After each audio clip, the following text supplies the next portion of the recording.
Hey, Dr. Elisha Goldstein coming from my home office. And one of the greatest complaints I get from people is around sleep. Sleep is at the foundation for feeling well. It helps us regulate our stress, helps us feel more grounded in the face of adversity, helps us not be so snappy in the midst of our relationships or not misinterpret things quite so much.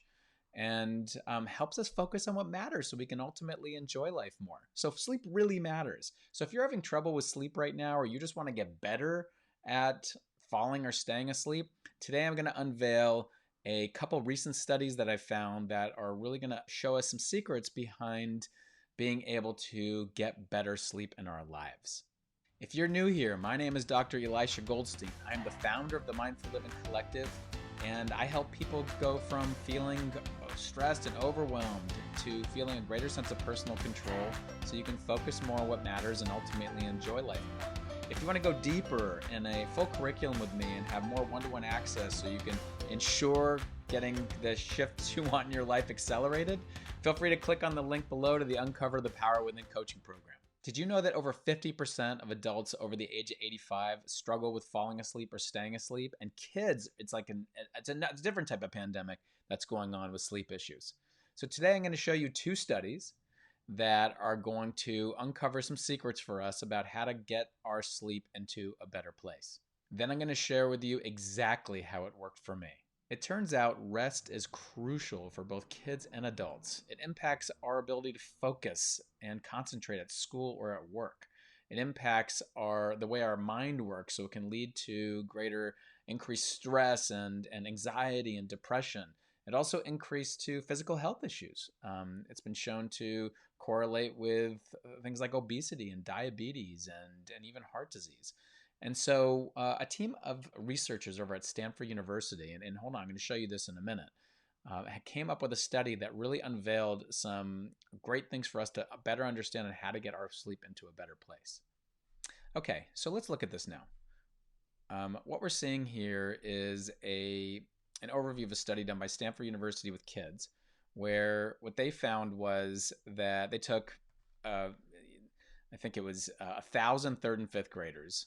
One group had no instruction, and the other group they had no instruction. Sorry, to go fall asleep or try and fall asleep, but they just had mindfulness training. And the other one had continued gym use that they were doing, just physical education. And this was done with at-risk kids. So what that means is these kids experienced a bit more stress than the normal kid that's there. So if you're having sleep issues, you're also, you can think of yourself as an at-risk sleeper right now to some extent. And what they found was the curriculum taught children right here how to relax and manage stress by focusing their attention on the present, but it did not instruct them on how to get more sleep. And the outcome of this 2-year study with, again, 1,000 kids showed that the children who received the curriculum slept on average 74 more minutes per night than they had based on the intervention, which was, again, just physical education. And again, that's a huge change. So, and not only that, they found that they gained almost half an hour of REM sleep.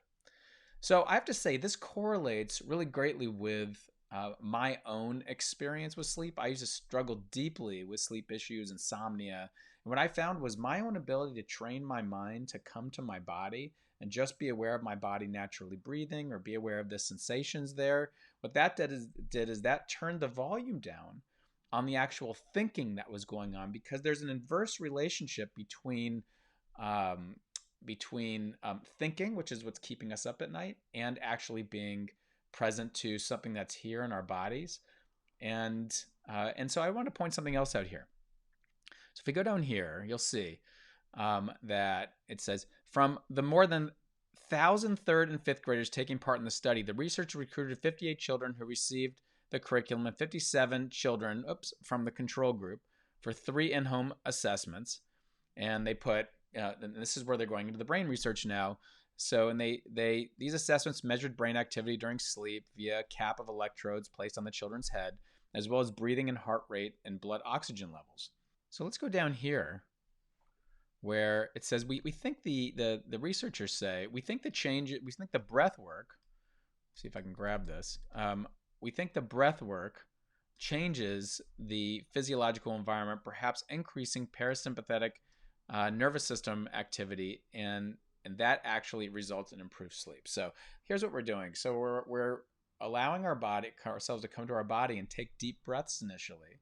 That can ignite our parasympathetic nervous system, which begins to calm our body. And when we begin to just bring our awareness to our breathing as we naturally breathe, after that, the thinking that's happening starts to dial down, the part of our brain that's thinking. Now, of course, can we get a sympathetic nervous response and just start going, this isn't working? Our mind says this isn't working. And of course, so then we come back and we follow this same curriculum over and over and over again until we realize that we can train our brain to be able to realize that, I can handle this. I'm going to be okay. It just needs a level of repetition. Remember, this was a 2-year study that was happening here. So let's jump to another study now. And again, this correlates with my own personal experience, and we'll go just very deeper. We'll get deeper into that in a minute. So here was a sleep study, again, based on meditation, focusing on the present has positive effects on daytime fatigue and depression, two conditions that often result from the poor sleep of older adults. And so we want to know about this study. This study was done with adults. So the other one was with children, but still totally relevant to any adult here. And this one was done with adults. It's a randomized controlled trial, 49 older adults. And the research in this one, and you can see here, 49 older adults, scientists from UCLA and USC. And in this one, you can see that the research indicates that focusing attention and awareness on the present moment without judgment or reacting to thoughts, as taught through mindfulness meditation, has positive effects not just on sleep, but on daytime fatigue and depression, two conditions that often result from poor sleep. So what does this all mean? If we're going to come back to this, let's just take a moment to come back to this. So what does this all actually mean for us?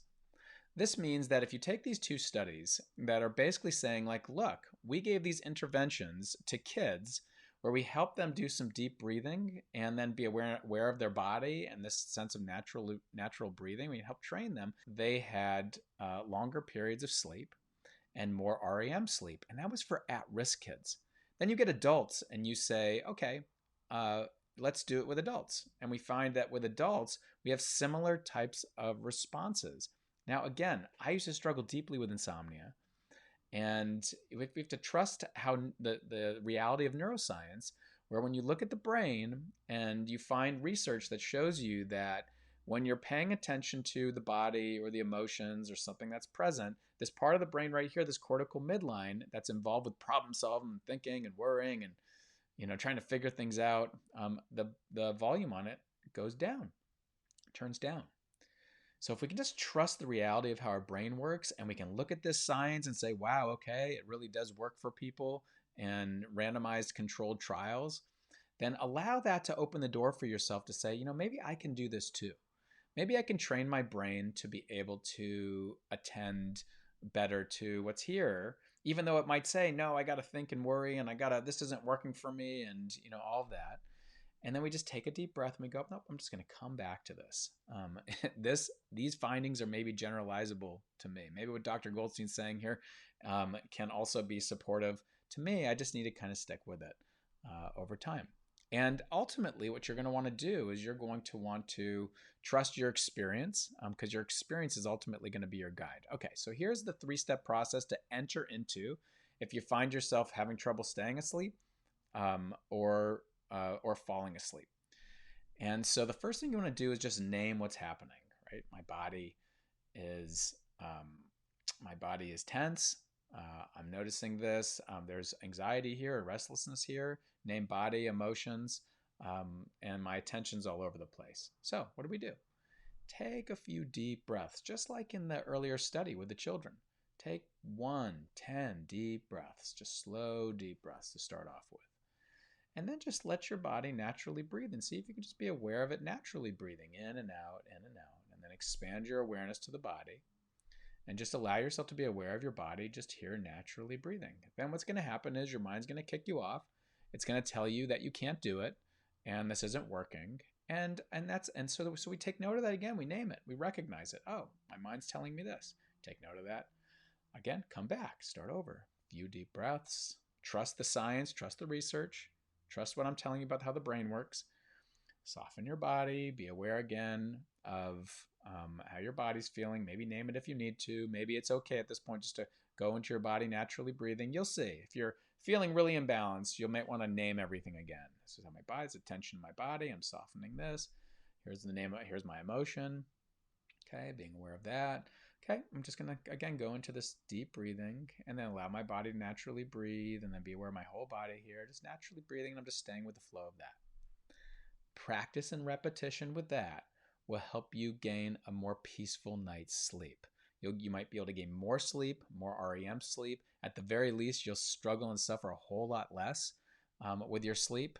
And again, sleep is the foundation for feeling well. It's the foundation for our success in life. And so take this with you and apply it, bring it into your life, and get a better night's sleep. Again, my name is Dr. Elisha Goldstein. I hope you really enjoyed this and this can be supportive to you in your life. If you're new here and haven't subscribed below, make sure to subscribe below. And if you want to engage with me more individually and go through a full curriculum and really accelerate your ability to get into a better place or the growths and strengths inside of you, make sure to click on the Uncover the Power Within Blueprint training below. It's completely free. Or feel free to set up a call for the Uncover the Power Within training. I look forward to being with you either way, and may this bring you more and better sleep.